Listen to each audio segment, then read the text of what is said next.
Welcome to Kingdom of Honor. This is your host, Zanman Shane Sabuni, along with my good buddy Jeff. And Jeff, I don't know when I've been more disappointed in my favorite than this past weekend, um, the New Beginning in Osaka. Not be, I wasn't expecting Okada to win, but I was expecting him to actually. And I felt like for the first time in 2 years, he pulled a disappearing act and didn't really give his all, in my opinion, this weekend, and that really disappointed the hell out of me. It's funny you say that. And by the way, guys, if you're listening to us, we are live on Spreaker, we're live on NorthCanada.net, and we're also live on YouTube. If you're listening on YouTube, go ahead and hit that like button, subscribe button, notification bell, and figure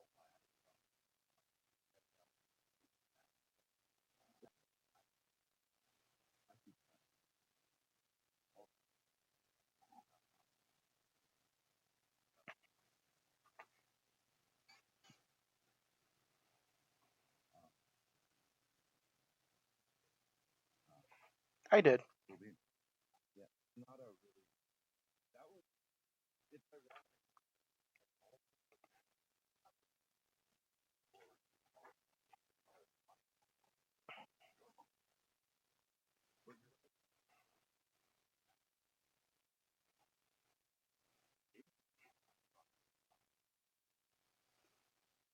See, and I felt like Jay White, carried what little actually was. And I mean, and maybe some of it was simply the fact that we had to deal with the bullshit from Gato too. But but I really felt like this was Sonata mailing it in for the first time in a couple of years, and then White kind of trying to do what he could to you know avoid to overcome that. I felt. And it was 21 minutes. I felt that they had set up the pace a little bit, maybe got it into the 15, 17 better. I felt like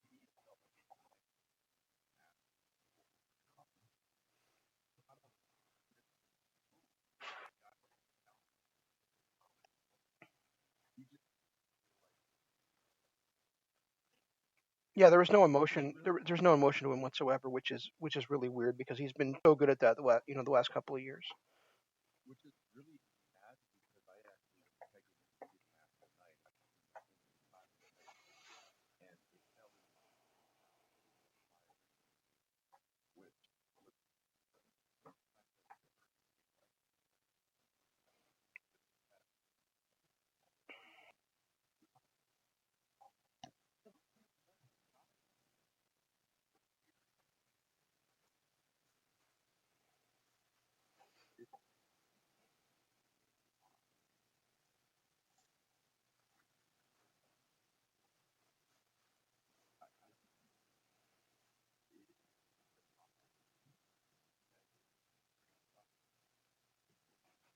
was I don't know why you do this to yourself, Jeff, but now that you brought up Zach, I'm going to have to say that I thought his match against ZSJ at Wrestle Kingdom was really, really good, actually. I mean, maybe it wasn't the 5-star class that we thought we was going to be, but it's still in the 4 to 4.5 star range. right, and I thought it was too, and the way they introduced our players was hard for me to really say anything but take away from it. And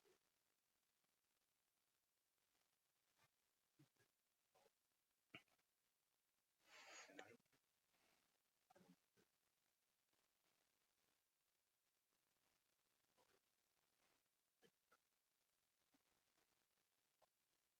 Right, his last victory is over Kazuchika Okada. So in the G1. yeah, it's incredible. So it You wouldn't think being you wouldn't think a singles victory for the first time ever over the greatest IWGP Heavyweight Champion of all time would send you in a singles tailspin, but that's what's happened to Sonata.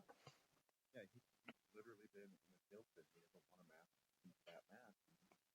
And, it maybe it's storyline. Maybe it's not maybe it's better than and get out of it. I don't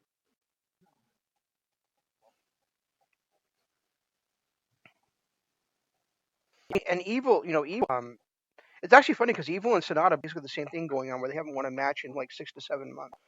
And and Evil, but Evil put out that really strong match against Ishii a couple, like 2 weeks ago, you know, and this week Sonata was 2 weeks ago now. a week and a half, and now Yeah. Sonata, just not a stinker, but definitely a clunkier performance than we were expecting against, our boy Jay White. I don't think it was even clunky. I felt like he was crisp. I felt like his moves were good. I just think his storytelling was sluggish. I guess the best word to put there. It just seemed like you know, great performance.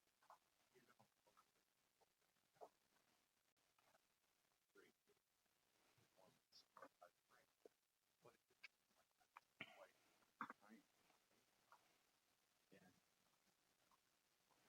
and I don't mean like the Christmas of the moves, but I meant like emotionally. Like there's nothing to grab hold to emotionally from me other than just booing Gato.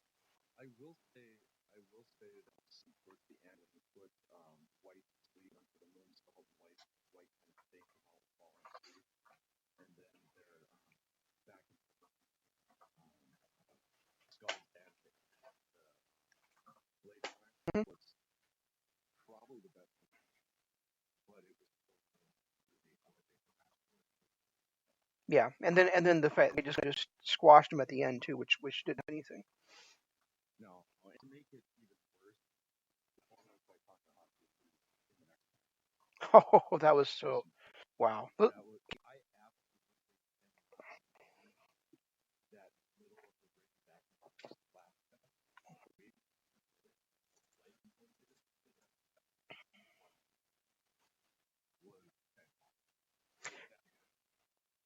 I think I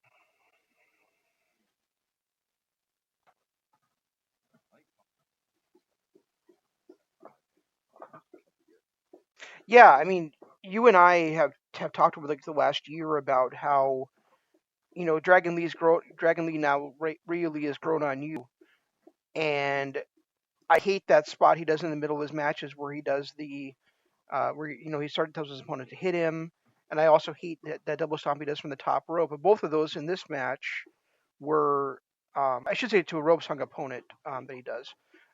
But both of those in this match were just done so spectacularly well that I have no complaints whatsoever about Ryu Lee on this.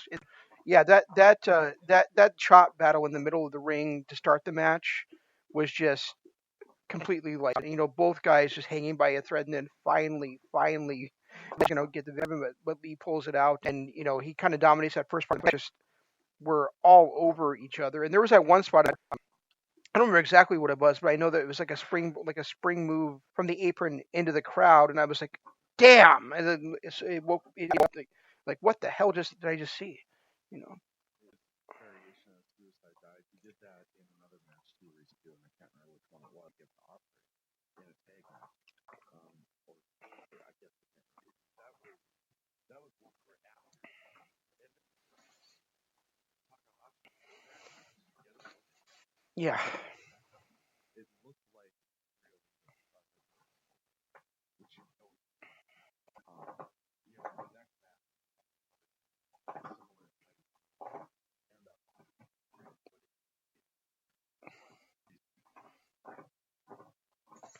what was the next match? Moxley versus Moxley and Suzuki.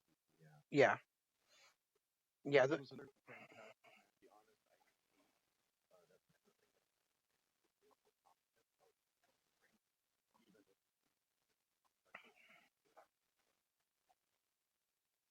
yeah. I think the chair fight on out there.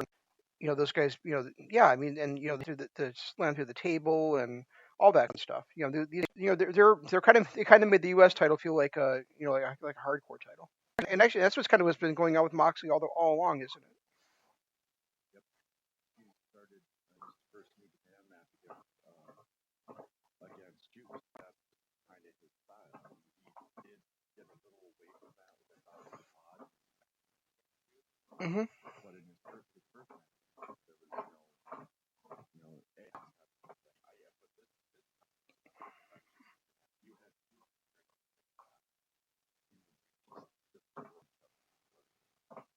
amazing. Biased, I forgot to you, so nobody can hear what the hell you're saying. They're probably happy for that. I want you over.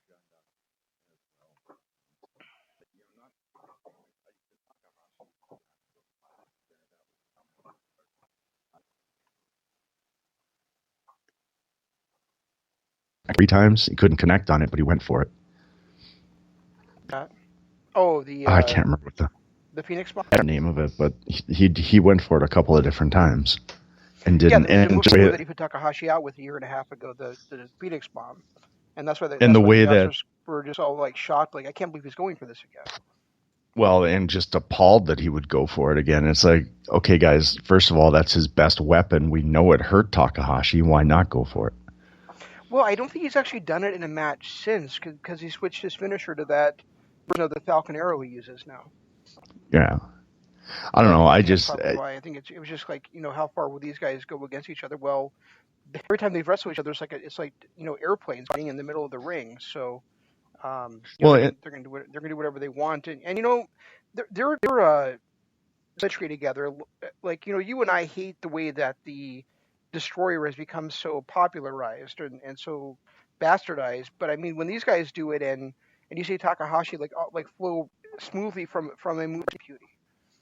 Yeah, he might be one of the best at delivering it because his transitions are. I don't know that there's a better transitional wrestler on the planet than Hiromu Takahashi, and that includes Ospreay. He transitions to better than anybody I've seen. Yeah, he's so smooth. It's watching him work in the ring, and for him at the end of him coming out and basically challenging Jay White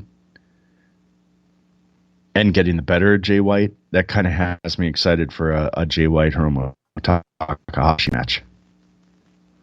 Well, because you and I had talked a couple of weeks ago, and I had mentioned how at the show it's usually the heavyweight champion versus the junior heavyweight champion. You said not going to happen.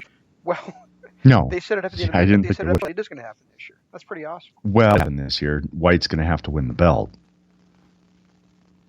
White's not going to win the belt from Naito before the anniversary show.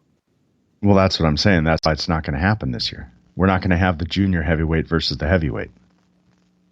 Did you not watch the post-show interview between Naito and Takahashi?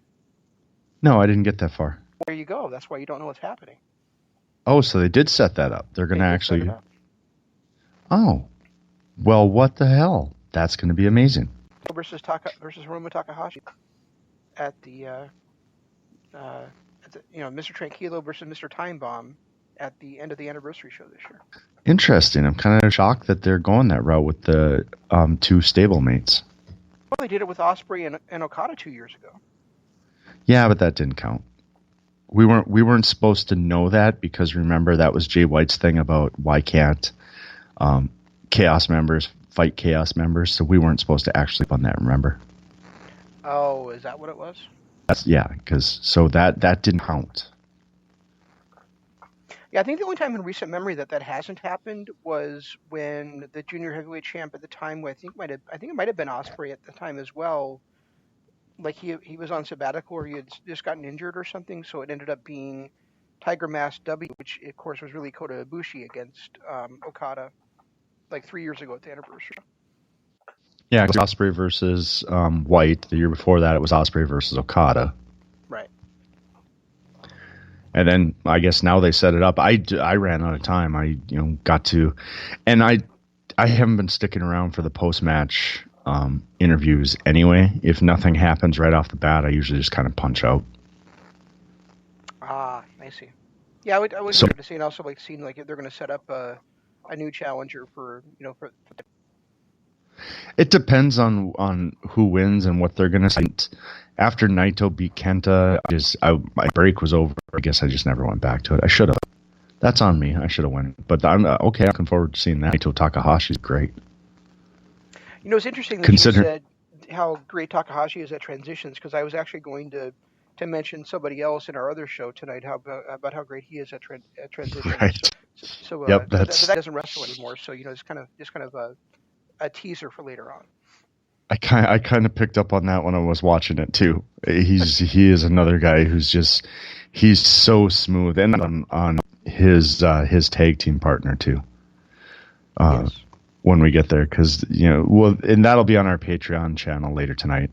We'll have breaking down, what's it called? Honor Takes Center Stage Night 1, which was a hell of a card. Another great reason to watch Honor, especially in the early days. And the middle 8 years after the start of it, but whatever. Doesn't matter. You can't dub, so I don't care. It didn't exist. It did happen. I know Nigel McGuinness and Daniel Bryan and Kevin Steen had amazing careers there, but it didn't exist.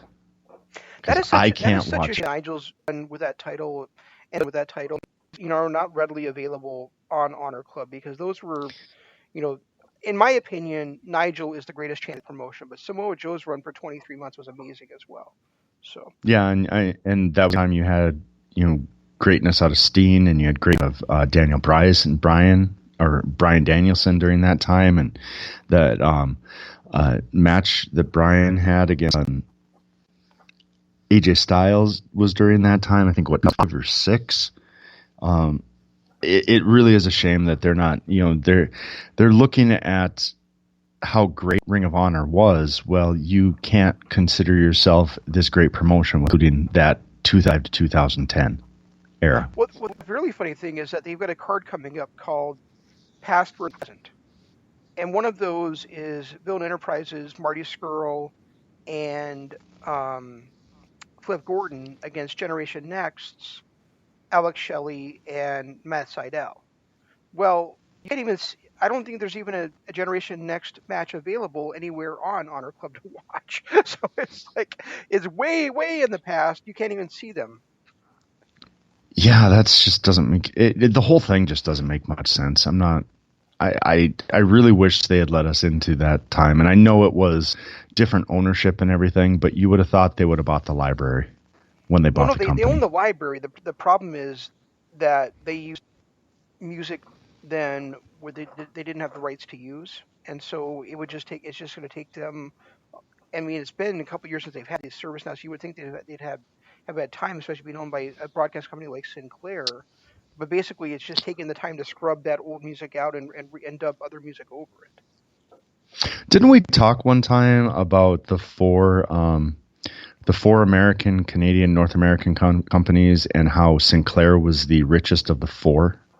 Yes, we did. Yet they're the only ones that won't put music. They won't pay the rights for the music. Well, I don't even know if you can go back and pay for past rates to music. I suppose you probably can, but you can. I think what their plan is to eventually scrub all that stuff out. That's why that every so often they put out one of those compilations, because that's stuff they've scrubbed the music out of.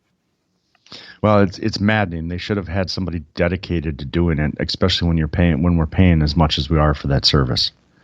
That's the most expensive service. It's the most expensive service we pay for. The promotions that we pay for, that's the most expensive one.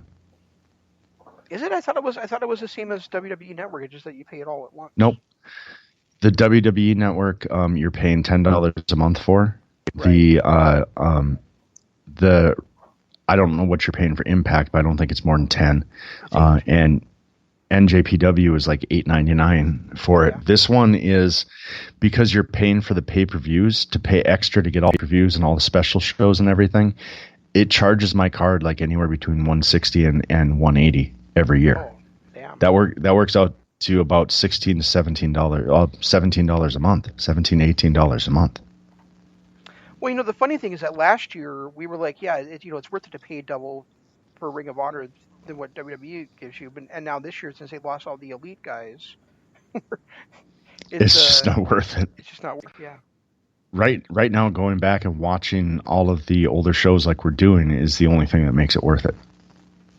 Well, I don't know, being able to see some did you see the card that they put together for just 2 days, the same day as Osaka?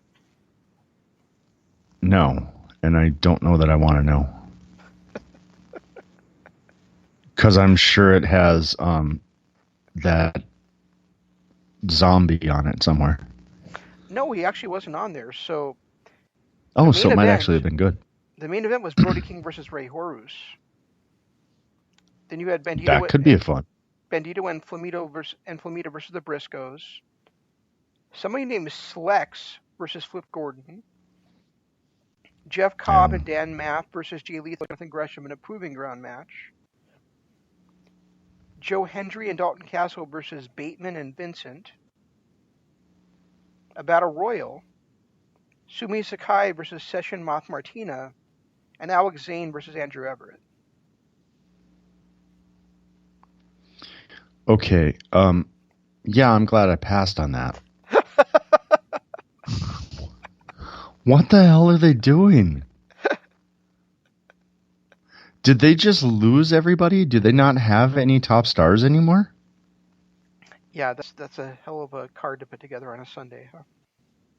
Did they even have any other champions outside the tag team champs on there? Nope. Because Ryu Lee is not on there. Neither is Zombie Boy. And the women's that is wasn't on there. What the? Oh, they need to kick it in high gear if they want to keep my money come August, especially for the amount I pay. Yeah, that's crazy. I mean, Jay versus Marty Scurll is a step in the right direction, but I don't think that's going to be enough to save it. Well, as you know, I've not been feeling well lately, so I have Thursday and Friday off this UFC. So I might put this on just to have some wrestling to watch. But I mean, it's certainly not something I would have, that I would have devoted time to that I didn't, if there was some other wrestling on this week to watch, I probably wouldn't be, I wouldn't bother with this one at all. But well, what's coming up this weekend? Well, anything? Sunday we had Takeover Portland. I wish they would leave those shows on Saturday. Well, I do too, but that's one reason why we moved our show to Tuesdays is because then we can accommodate watching the Sunday night pay-per-views over a couple of days. Which is pretty much now the only one that does them on Saturdays is NJPW. Well, and I guess AEW's done their last few on Saturday too. Yeah, all of the AEW pay-per-views have been on Saturdays. Right, and NXT used to as well, but it looks like they're moving to Sundays now. Except for but then again, their pay-per-views used to only be on the Big Four weekends. Well, Ring of Honor, we're still not, we're super high on them right now, but they don't do their big shows on Sundays. They do theirs on Fridays. NWA doesn't do its quote unquote big shows on Sundays, and neither does MLW. So the three promotions that we don't watch. to their shows when that's convenient. Yeah. So Impact, but basically like Impact, WWE, and NXT all do their shows on Sundays now. Yeah, I mean Japan does theirs for a whole weekend. Theirs is a Friday, Saturday thing. Yeah. And even though they usually do theirs on Sundays, it's usually like early Sunday morning for us, so we have all day to watch it. Right. But like you said, we switched to Tuesday nights for that reason, so that we can have Monday to watch the Sunday night shows. Yeah. And make sure we get caught up. But yeah, I don't know. I'm not the as far as this card went for New Japan, I thought the White versus SANADA was lackluster. I mean, I guess it was what it was. Like you said, SANADA just didn't seem like his head was in it. Takahashi, Ryu Lee, I could watch that every day for the next week and not get sick of it. That was such a great match. Mox Suzuki was much better than I thought it was going to be. I'm looking forward to seeing ZSJ versus Moxley going forward. How cool and then was Naito can does ZSJ do that? ZSJ to choke him out. Well, and to watch SANADA or Suzuki just go, hey, the floor's yours, I'm leaving, and just leave. Let ZSJ do what he does. I thought that was fun. And then watching Moxley wake up, and I was. Oh wait, you know what? Last weekend. I'm sorry to interrupt, Jeff, but while we're on ZSJ, remember, we might want to look into finding a way to watch that RPW show this coming weekend because it is ZSJ defending against Ospreay on that show. Ooh, another Ospreay ZSJ match? Yeah, this coming. Yeah, I'm pretty sure this is coming Saturday. It's Rev Pro, right? In Rev Pro, yeah. So we might be able to acquire that in some manner. Well, yeah, I think we'll be able to watch that. I mean, that's what we'll talk about next week. Then is that show, because that show should be loaded, knowing that roster. Yeah, well, What are you watching in the background? We're doing Takeover Portland too, right? Yeah. What Yeah, am I so we'll do watching? both of them. Is that what you said? Yeah. Are you watching something in the background or playing something on your computer? No. Every now and then something cuts into my headphones and just goes, well.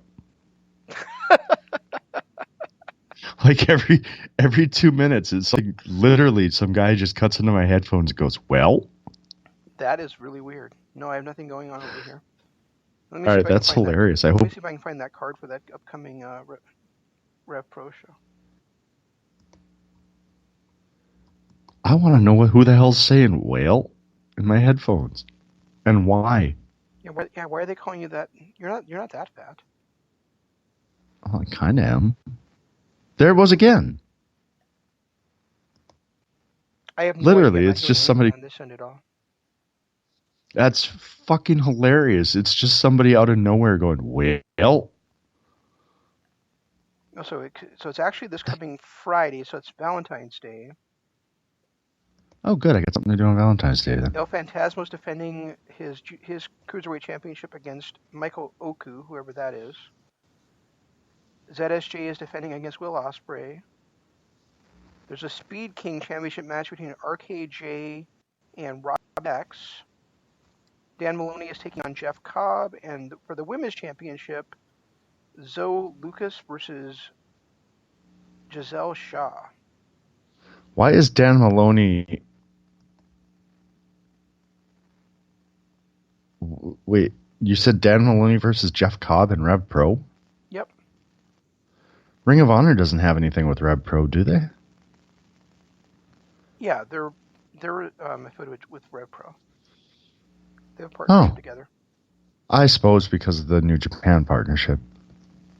Yeah, so it's on Valentine's looks Day, like we could probably find a way to watch that this weekend. I could probably watch it live. You don't have Rev Pro anymore, do you? I'll find a way. Who knows? Maybe I will by the weekend. It's at 5:30 British time, so that's like 11:30 our time, right? So it'll be 11:30 No, we're 5 hours behind them. We're 8 hours. 8 hours behind them. No, we're like 5 or 6 hours behind them. So it'd be like... I thought we were a lot more than that. So it'd be like 11:30 I guess maybe in the morning or something. I'll be at work. Yes, you will.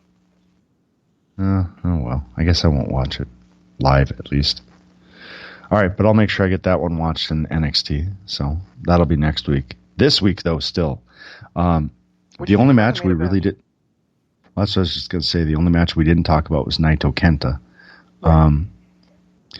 I thought the first 10 minutes of that match was some of the best heel performance by Kenta I've ever seen. Yeah, I've been saying for weeks he's the best heel in the business right now. That man knows how to fire up a crowd. I don't know. I mean, the last time I think I've seen a heel really stretch out the start of a match like that was when Kevin Owens did it to Bill Goldberg. Yeah, that's right. I can't remember.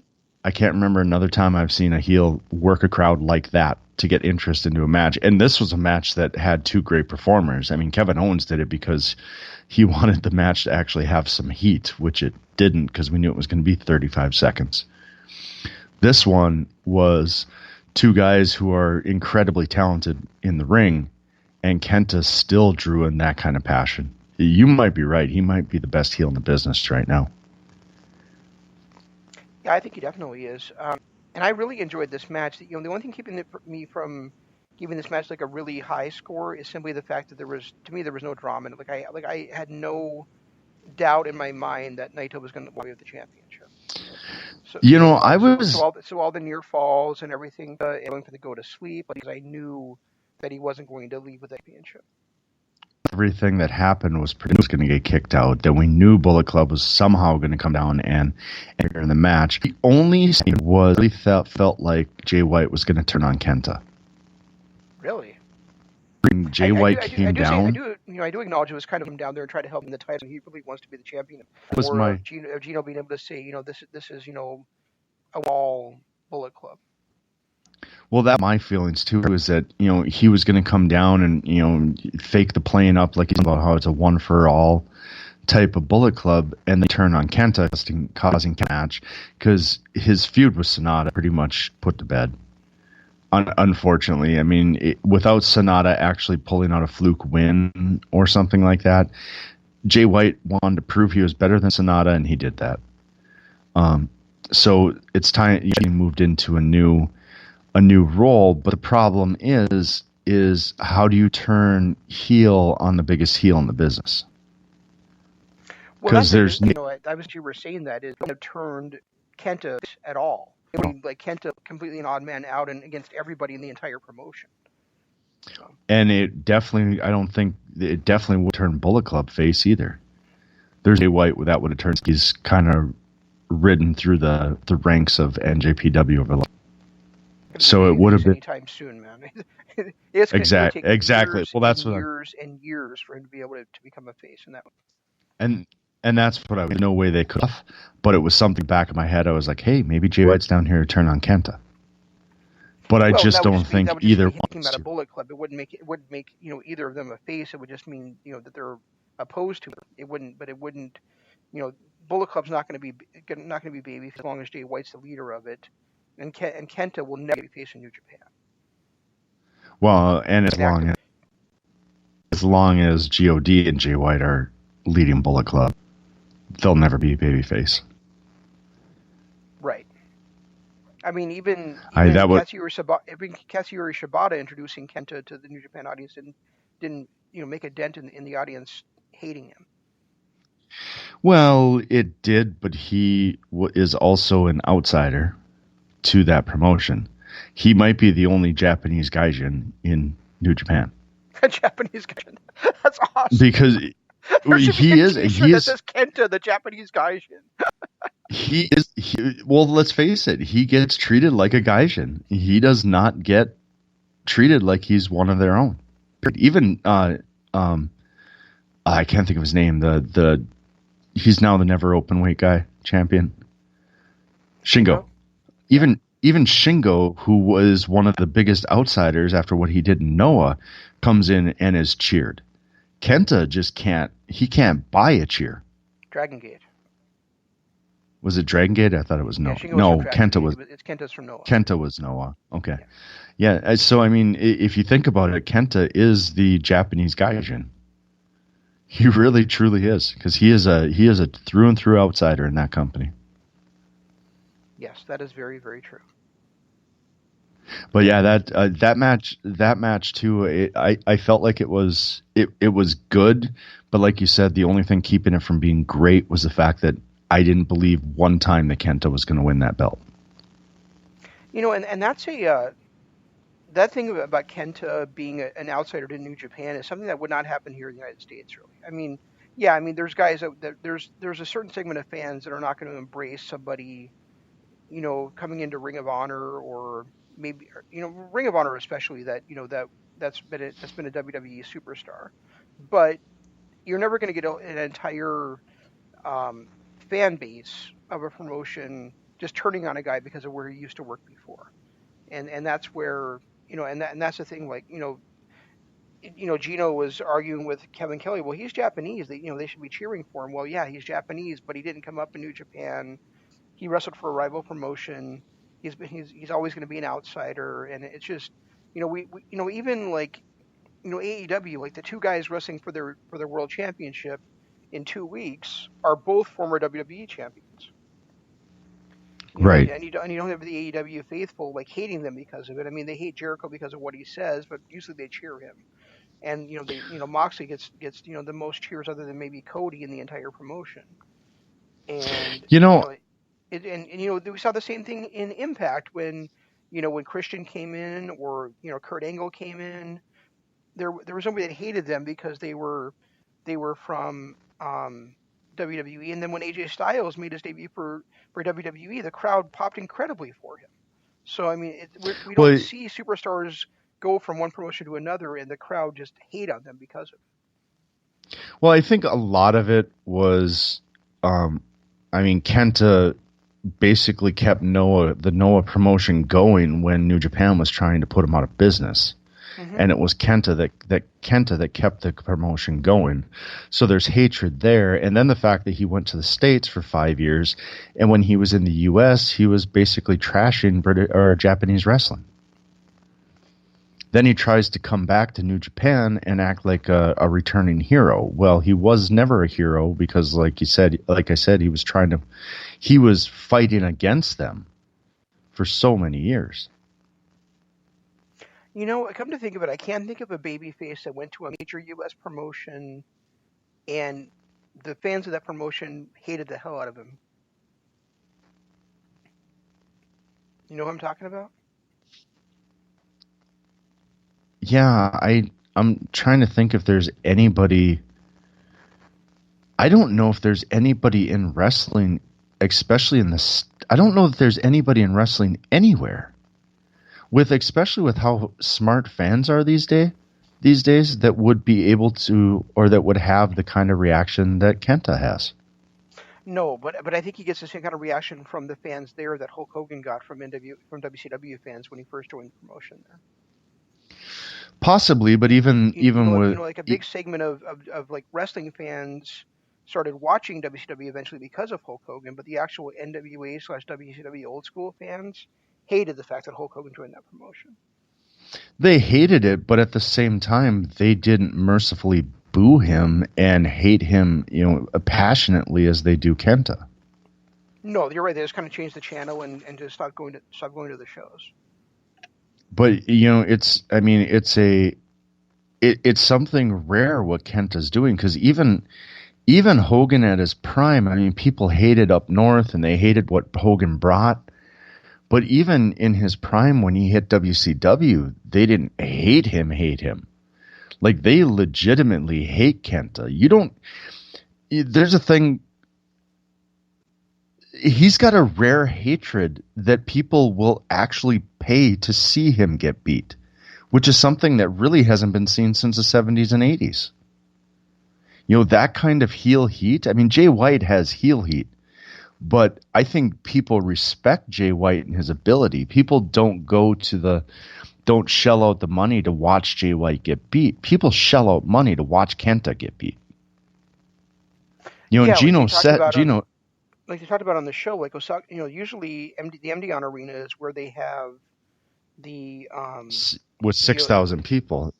Yeah, it's where they normally have New Beginning in Osaka, but because of other things going on, they actually booked Osaka Joe Hall, but it was actually the Kenta being the main event that helped them sell it out. Well, and Gino said that too. It's like Kenta sold out that stadium, and it's hard to argue against that. Because he is in rarefied air. He is Hulk Hogan in 1996 when he joined the NWO. It did it again. Why is my computer doing that? Anyway, Kenta is in like ridiculously rarefied air, where the last person to draw that kind of heel heat would have been Hogan when he first turned and first became a heel and joined the NWO. I don't think there's been anybody even sniffing that kind of heel heat ever since. Like, even Orton at the top of his game, when he was, the biggest heel in the business, couldn't sell out a stadium just because people wanted to see him get beat.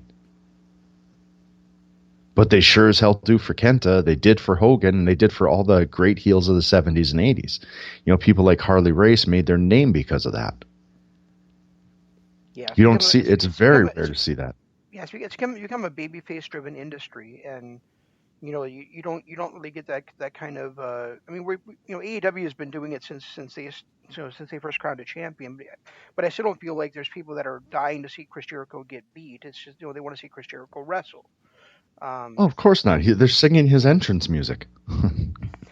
he's the show, but people aren't wishing for. They're not shelling out money to see him get beat. They're shelling out money to see him, but not to see him get beat. He could be anywhere on the card and draw the same kind of reaction because of who he is. I totally agree. Yeah, it's the same thing with Moxley. It's the same thing with Omega, and Omega's kind of proven it now in his tag team role. It's these guys could be anywhere on the card and still draw crowds. The thing is you get something rare with KENTA. And another thing that's kind of odd too is watching these shows and not actually seeing Kazuchika Okada. Because I'm not watching the tag matches, and if I'm not watching the tag matches, I'm not seeing Okada, and that's kind of rare. You don't get that many shows in a row where you don't see Okada. See, I watched the tag match, but that, like I mentioned, I haven't been feeling well, so I kind of dozed off during that. But I do know that was another moment for where Ospreay got a pinfall over ZSJ. So he can do it in tag matches, just not when the belt's on the line. So now it's going to be Sabre beats Ospreay, along with Skrull beats Ospreay. I don't know. Doesn't the fact that ZSJ is going to be challenging Moxley for the U.S. title kind of make you think that he's going to lose the title this weekend to Ospreay? No, they're on a kick for double champions. They've got so many of them already. Like I said, just give all the belts to LIJ. Well, just unless Zach is joining LIJ, I don't think that's going to happen. I don't know if he's going to win that belt. I don't know what they're doing with Moxley. I can't imagine Moxley keeping up the schedule he's doing. Jesus, wrestle in Japan on a Saturday, then fly to, where were they this week? Tennessee? And then fly back to Japan for another show. I cannot imagine him keeping up that schedule. But from the sounds of it, they talked about him in the G1 again. Oh, really? Interesting. I thought I'd heard that, or maybe they were talking about his, training for the G1 last year. But it sounded like Kevin Kelly was talking about his training for the G1. Oh yeah, they were talking about the training for the G1 last year. That's what it was. Okay. But if he is in the G1 this year, he's got to win it. Yeah, I think you're right. I think he does.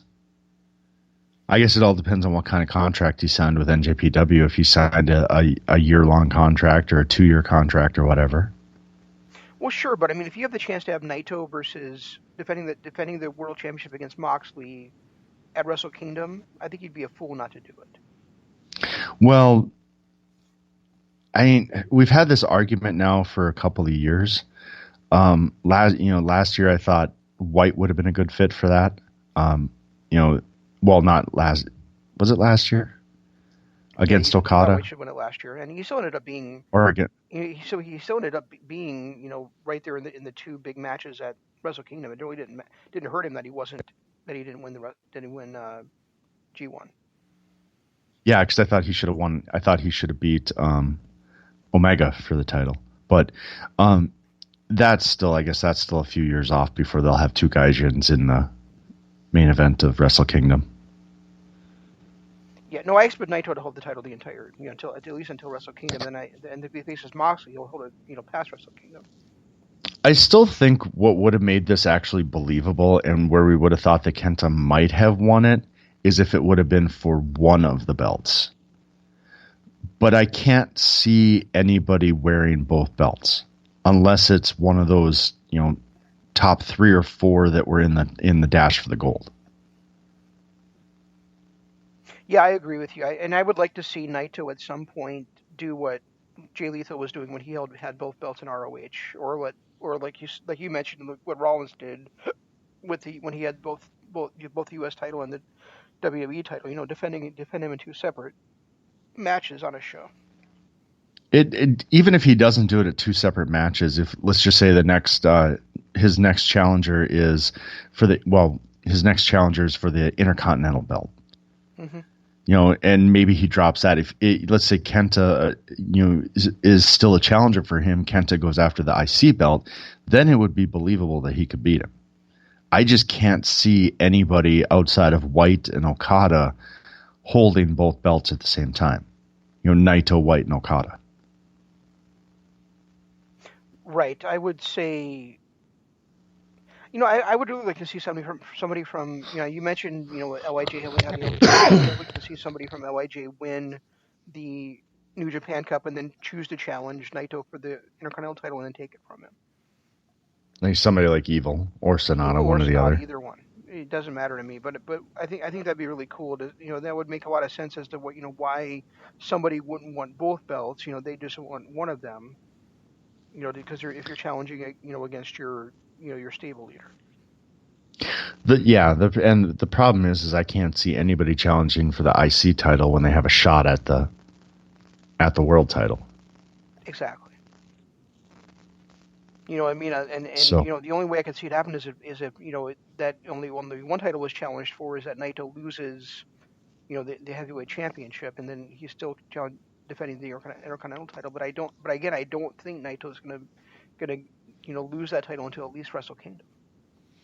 yeah, I think they want him to have he a long reign now that they finally strapped it to him. Yeah, I think you're right. I think the heavyweight title is going to stay on him for quite a while. I can see him dropping the IC title soon. Hopefully it's, I don't know. I could see it going to Kenta, to be honest. I could see this feud not being over. Especially even if we're going to give a lot of the credit to Kenta for selling out Osaka Joe Hall this weekend, there still has to be somebody else in that other side you have to give some credit to. So, Naito's first title defense, for it to be in a sold out building says a lot for him too. And for him to have 100% of the crowd support, right, is something special too. I mean, I even felt myself chanting Naito at the beginning of the match when he was making his entrance. I was right alongside the crowd doing it. That's how great Kenta has been. Well, it's not just that. That's how great Kenta has been in his role, is that I found myself cheering for Naito. And normally, I mean, I have my favorites. Yeah, I want to see Jay White win. Yeah, I want to see SANADA win. I want to see, Moxley win, and so on. But this was one of those situations where Kenta is so hateable that even somebody that watches these more or less objectively was flat out cheering against him. It's great to see like Kenta's where the opposite of something like John Cena, where gets pumped up by the crowd, or like your traditional babyface gets pumped up by the crowd. Now you have Kenta, who draws on those boos, and he gets stronger the more he gets booed. That's really an awesome idea that Kenta's really playing out to perfection. Yeah, he's really good at it, and he's, like I said, I'll say it again. I can't see anybody performing at a heel level the way he is. Even White and MJF, with as great as they've been in heel roles, and Taven, they never would have sold out a crowd and had an entire crowd against them. The closest that Jay White ever came was that match in the States, right after he turned on Okada, when he got pretty much booed out of the building. Yeah, it would take a lot for him to get to that level. I mean, he probably had have to like burn his scarf and like be like a total complete asshole to everybody for a year before that would happen. Oh, even that wouldn't work. People would still respect his mic abilities. I suppose that's there is nothing MJF can do to ever get to that kind of heel level. I mean, Cody's the beloved guy of AEW because people still, even though there's 4 guys and Cody was the least of the 4 that wanted to even do it. I mean, when you look back at the interviews, they had to convince Cody to become one of the executive partners. He was, I mean, when it was first brought up, Kenny and the Bucks were all in. Cody was the one they had to convince to do it, and Cody's the one who kind of gets all the love for it. Well, Cody's a generation guy, so he gets love from people that loved his dad and people that love him, and loved his brother. True. He's got, but for a guy as beloved as he is to the AEW audience, MJF can't even get that 100% heel heat against him. So I don't think it's going to happen for him. Not to get, I don't know that it's going to happen for anybody to get to Kenta's level, to be honest with you. Well, I think that's just at least. No, and I don't think it'll ever happen in Japan either. No, I mean, I think that Shayna Baszler was getting to that level on the women's side in NXT, but then something changed and people started cheering her too. Well, that's just it. Especially nowadays, is wrestling fans are so smart with the way that they watch wrestling. Is that even if you're that great heel, like an MJF, like a Jay White, like a Matt Taven, like a Shayna Baszler, you're going to get a rooting of fans that just love the way that cheer you because of how great your performance is. You're never going to get an entire stadium against you like KENTA has. Right. But anyway, we're running in on an hour, and right now we're kind of rehashing how great KENTA is. But guys, if you're listening to us on YouTube, appreciate it. To hit the like button, subscribe button, ring the notification bell. We do this live twice a week, tomorrow night for Dynamite After Dark, and then right now we're on pace for every other week. We'll be doing a live show where we break down whatever TV series we watched. Last night we broke down The Mandalorian. If you've had a chance to listen to that, go ahead. If you haven't had a chance to listen to that, it's up on YouTube for free or in our members section on Patreon. Patreon.com/Kingdom of Honor is where pretty much everything happens. Everything we do gets archived there. Everything gets thrown up on that. And that's a way for you, if you appreciate the show, to help us through donations to keep the show going with a subscription basis. We have Patreon only shows and our YouTube shows that are in our top tier member section. We have our archives for this show and Dynamite After Dark, and as well as our older shows that we did back in the day. That's all in our archive section. So we've got a couple different tiers, and that's patreon.com/Kingdom of Honor. There's also a link to our YouTube there. There's a link to Twitter there as well. And you can follow me at Regi Co-op. He is at ZanmanLOP, and use hashtag KOH and hashtag DAD to follow everything we do. And make sure you stay tuned to the other LOP radio shows. Tomorrow we'll be back with you with Dynamite After Dark, and I think there might be one more episode of Sports Entertainment is Dead. If I'm not, if there's not, then I'm wrong. On Thursday is Imp's LOP Radio Adventure. On Friday is the NWA The Legacy Series, and like we mentioned, we'll be back with you next Tuesday with more Kingdom of Honor, talking hopefully about Rev Pro, but definitely about TakeOver Portland. You'll hear our thoughts on the tag team title match, on Cole versus Ciampa, on Rhea Ripley versus Bianca Belair, and also on, of course, Tegan Nox taking on Dakota Kai in a street fight. That's all we got. I can't wait for that. Yeah, me neither. You thought there was going to be more, didn't you? No, but thinking of the women there, I think it's very interesting that Charlotte and Rhea might be setting up something for WrestleMania rather than Charlotte challenging for one of the the SmackDown or the Raw belts. Well, and Becky Lynch just got destroyed by Shayna Baszler too. Oh, I didn't. So know it looks like they might be setting up something for WrestleMania as well.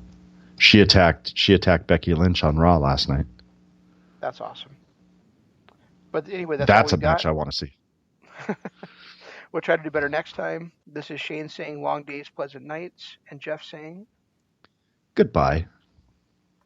G1 Climax 27. Goodbye and good night.